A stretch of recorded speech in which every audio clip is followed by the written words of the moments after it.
Government's efforts to restructure debts owed to the independent power generators could hit a bump in the coming months as the IPPs have threatened to boycott ongoing talks to settle $1.6 billion in arrears.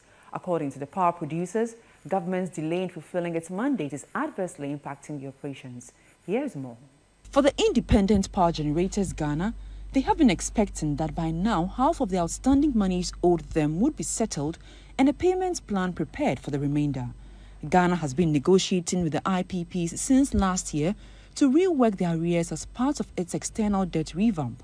This comes as the country is restructuring almost all of its $45 billion of debts to make them sustainable under an International Monetary Fund program. The 9-member IPGG produces over 60% of Ghana's peak demand of 3,618 megawatts and 80% of its thermal generation. In an interview with Citi Business News, the CEO of the Independent Power Generators Ghana, Elik Prima-Petogbo, notes that the government has failed to keep its side of the bargain on payments, despite some of the producers agreeing to haircuts and other energy charge reductions. They have thus threatened to boycott the ongoing talks to ensure that government settles all its arrears. Sometime last year, the Ministry of Finance or government negotiation team invited the IPP to a renegotiation table over our outstanding debt.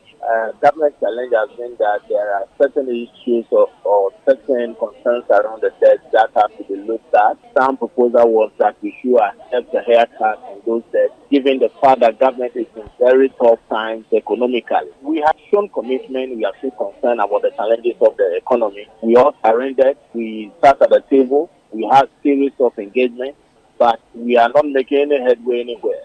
Eventually, we came to some terms to the extent that some IPPs have agreed to a discount of 15% on the outstanding receivables. Some others suggested a cost-saving measures that will help the system for the benefit of all. We did all this. Government part of this fair negotiation is still delaying. This agreement has to be served up for us to have our way forward or to get them implemented. We have not been getting any call-up again to see where the decisions are reached. The more you keep us, some value of money, the more you keep us, the more laws you are keeping, you are crossing us. So there is the basic reason. We can't be waiting forever.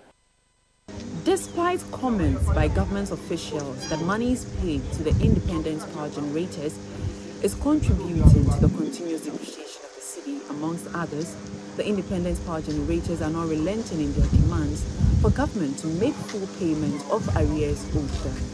For Citi Business News, my name is Net.